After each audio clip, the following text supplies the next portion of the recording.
Hello guys, IPL खेलने की कहानी से हम लोग याद करेंगे पूरे चैप्टर टाइम ऑफ सप्लाई को। यहाँ पर कहानी में क्या होता है कि आप लोग क्या सोचते हो कि आईपीएल खेलोगे, आप लोग मतलब आपके दोस्त लोग। कोई बोलता है कि नहीं हम लोग इंटरनेट पे खेलेंगे मोबाइल से, क्योंकि लॉकडाउन का टाइम है, कोरोना का टाइम है। लेकिन कोई बोलता है कि नहीं हम लोग एक ही सोसाइटी में रहते हैं, काफ़ी सेफ्टी हमारी सोसाइटी में बढ़ती जाती है, तो हम लोग छत पे खेलेंगे। तो यही बातें हो रही है। तो अब टाइम ऑफ सप्लाई चैप्टर में इसका क्या कनेक्शन है हम लोग आगे देखेंगे। तो चलिए हम लोग शुरू करते हैं हमारा अगला चैप्टर टाइम ऑफ सप्लाई का। मेमोरी टेक्निक से यहाँ पर मैं आपको याद करवा रहा हूँ चीज़ें। ये कंप्लीट चैप्टर नहीं है, कंप्लीट चैप्टर में नोटिफिकेशन, सर्कुलर, बेयर एक्ट वगैरह सब कुछ मैं बताता हूं। ये आपका केवल मेमोरी टेक्निक है जो टाइम ऑफ सप्लाई चैप्टर को आपको याद करवा के देगा बहुत कम समय में, बहुत आसानी से। तो टाइम ऑफ सप्लाई में जब गुड्स की बात आती है तो गुड्स की पूरी कहानी आपका सेक्शन 12 में लिखा गया है। सर्विस की बात आती है तो पूरी कहानी सेक्शन 13 में लिखा गया है। ठीक है, अब यहां पर बात करते हैं हम लोग गुड्स एंड सर्विसेज के केस में। आपका जो टाइम ऑफ सप्लाई बहुत सारे मामलों में डिटरमाइन किया जाता है। कौन कौन से मामलों में? एक तो आपका सेक्शन 9 के 1 के हिसाब से, जहां पर सप्लायर जीएसटी पे करता है, जहां पर सप्लायर जीएसटी पे करता है उसको आप फॉरवर्ड चार्ज मैकेनिज्म या फिर आप नॉर्मल चार्ज मैकेनिज्म कहते हो। उसके बाद आपको पता है कि 9 का 3 या 9 का 4 में रिवर्स चार्ज मैकेनिज्म से जब जीएसटी रिसिपिएंट पे करता है, उस सिचुएशन में भी हम लोग यहाँ पर टाइम ऑफ सप्लाई के बारे में जानेंगे। फिर हम लोग और कौन कौन सी कहानी के बारे में जानेंगे टाइम ऑफ सप्लाई। तो यहाँ पर टाइम ऑफ सप्लाई का अगला सिचुएशन होगा हमारा कि अगर मान लीजिए कि एक्सेस पेमेंट कर दिया गया है तो क्या होगा। एक्सेस पेमेंट 1000 तक का कर दिया गया है तो क्या होगा, वाउचर या फिर कूपन के केस में क्या होगा, और इंटरेस्ट लेट फीस के केस में क्या होगा, रेजिडुअल केस में क्या होगा टाइम ऑफ सप्लाई। ये सारी कहानी हम लोग देखेंगे। उसके बाद सेक्शन नंबर 14 देखेंगे जो कि change and effective rate of tax के बारे में बताता है। तो चलिए हम लोग शुरू करते हैं सबसे पहले मेमोरी टेक्निक से, फॉरवर्ड चार्ज मैकेनिज्म, जिसको आप नॉर्मल चार्ज मैकेनिज्म भी बोलते हो, एनसीएम भी बोल सकते हो, फॉरवर्ड चार्ज मैकेनिज्म भी बोल सकते हो। गुड्स के केस में हम लोग बात करते हैं, यहीं पर आईपीएल खेलने की बात मैं कर रहा था। तो मैंने यहां पर क्या बताया, आपका आई, पी और एल, और उसके बाद जो मैंने बोला कि इंटरनेट पे तो ये आपका हो जाता है सर्विस के मामले में। इंटरनेट पे कोई बोल रहा है, दूसरा बोल रहा है कि नहीं छत पे खेलेंगे सीपी। ठीक है, अब यहाँ पर कहानी में यही होता है कि IPL whichever is earlier, IPL whichever is earlier जो होता है आपका गुड्स के केस में, आईपीएल विचएवर इज अर्लियर आपका टाइम ऑफ सप्लाई होता है। इनवॉइस या फिर पेमेंट रिसीव या फिर last day of issue of invoice. और last day of issue of invoice मैंने सेक्शन 31 आपको जो है ना याद करवाया था। सेक्शन 31 में मैंने आपको क्या बोला था, last day of issue of invoice goods के केस में मैंने एमसीए की कहानी बताई थी। चिरकुट लाल एमसीए कर रहा था, उसका 30 दिनों तक लगातार क्लास होता था, कंटिन्यूस क्लास होने की वजह से उसका दिमाग सीज कर जाता था और वो अपने डिस्टिंक्ट पर्सन लोगों से भी नहीं मिल पाता था। ये क्योंकि गुड्स का मामला है, गुड्स के मामले में 3 मामले ही केवल आते हैं, एक मूवमेंट का केस, तो एमसी का मतलब कंटिन्यूस सप्लाई, और सेल ऑन अप्रूवल का केस। तो मूवमेंट के केस में रिमूवल का दिन, और या फिर अगर मान लीजिए कि क्या बोलते हैं उसको, मूवमेंट इन्वॉल्व नहीं है तो डिलीवरी या मेड अवेलेबल का दिन जो है last day of issue of invoice section 31 के हिसाब से कहा जाता है। तो इनवॉइस, पेमेंट रिसीव और या फिर last day of issue of invoice. उम्मीद करता हूं कि सेक्शन 31 का मेमोरी टेक्निक आपने देखा होगा, उसके बाद ही ये वीडियो देख रहे होगे। अगर नहीं देखा हो तो पहले फटाफट उसको देख लो जाके। इनवॉइस, पेमेंट रिसीव और last day of issue of invoice whichever is earlier. यूं तो ये पेमेंट का जिक्र जो है ना स्टार्टिंग में आपको नहीं दिखेगा, बेयर एक्ट पढ़ते वक्त में, लॉ पढ़ते वक्त में केवल इनवॉइस और last day of issue of invoice दिखेगा। लेकिन अगर गौर से प्रैक्टिकल आप सॉल्व करोगे तो ये तीनों व्हिचएवर इज अर्लियर शॉर्टकट्स में आप निकाल सकते हो।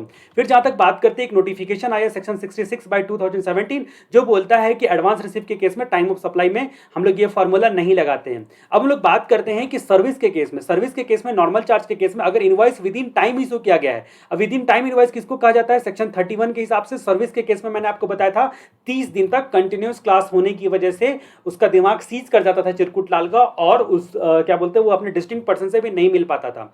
तो यही 30 डेज और 45 डेज की कहानी। सीज हो गया तो फिर जिस एक्सटेंट तक सप्लाई हुआ उस एक्सटेंट तक सीज होने तक का डेट। कंटिन्यूस सप्लाई के केस में मैंने बोला था कि इवेंट बेसिस या फिर आपका पेमेंट बेसिस। तो यही चीजें आपको याद रखनी है कि अगर इनवॉइस उस सेक्शन 31 के हिसाब से टाइम पर इशू किया गया है तब तो IP whichever is earlier, invoice और payment receive whichever is earlier को हम लोग टाइम ऑफ सप्लाई मानेंगे। अगर विद इन 30 डेज या 45 डेज या फिर आपका सीजन का मामला है या फिर जो है आपका क्या बोलते हैं सप्लाई टू डिस्टिंक्ट पर्सन का मामला है, तो ये जो कहानी है 30 डेज वाली या फिर 45 डेज वाली, वो सब कहानी के हिसाब से 31 के हिसाब से इनवॉइस इशू नहीं किया गया है।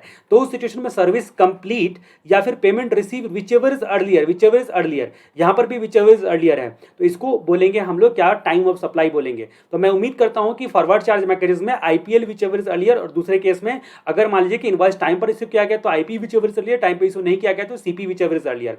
अब यहां पर बात करते हैं कि सर्विस के केस में अगर अनेबल टू डिटरमाइन है इस फॉर्मूला लगा के, तो बुक्स ऑफ अकाउंट में जब क्रेडिट किया है ना रिसिपिएंट की मैंने सर्विस रिसीव कर लिया गया है, उसी को टाइम ऑफ सप्लाई मान लिया जाएगा।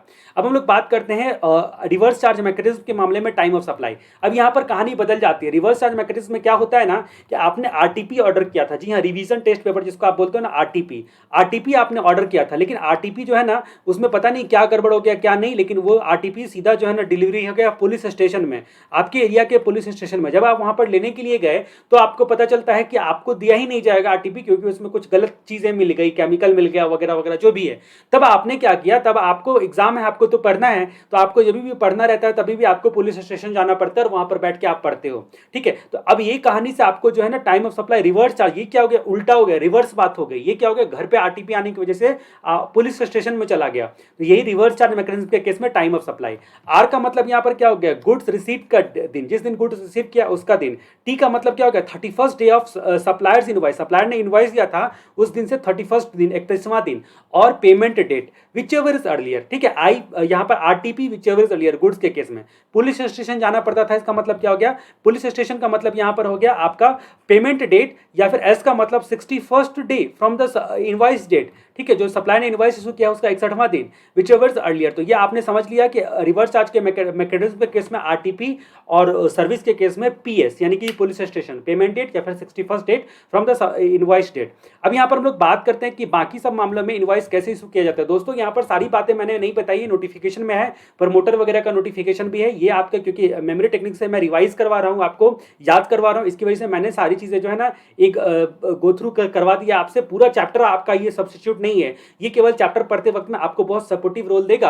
अगर आपने मेरी पूरी लेक्चर वाली पूरी चैप्टर का जो है ना डिटेल में जो मैंने बताया है उसको भी नहीं देखा तभी भी ये आपको बहुत काम आएगा। ठीक है, अब हम लोग बात करते हैं कि एक्सेस अप टू 1000 तक। मान लीजिए कि आपको मेरे को क्या बोलते हैं 45,000 पेमेंट करना था, लेकिन गलती से आपने 45,700 पे कर दिया, 45,700 पे कर दिया। तो मैंने बोला कोई बात नहीं, अगले सर्विस में आप एडजस्ट कर देना उसको। तो एक्सेस 1000 रुपए तक, तो IPL which ever is earlier नहीं लगाने के लिए, या फिर जो है ना आपने देखा था कि क्या बोलते हैं उसको, आपने देखा था IPL which ever is earlier लगा था गुड्स के केस में, और नहीं तो आपने देखा था कि आईपी या CP which ever is earlier करके आता था। वो फॉर्मूला नहीं लगा के आपके सप्लायर के पास ऑप्शन होता है कि इनवॉइस डेट को ही ना आप जो है ना टाइम ऑफ सप्लाई मान लो। ये वाला जो जितने भी कहानी हम लोग देख रहे हैं ना, ये गुड्स और सर्विस दोनों के केस में एप्लीकेबल है, गुड्स और सर्विस दोनों के केस में एप्लीकेबल है।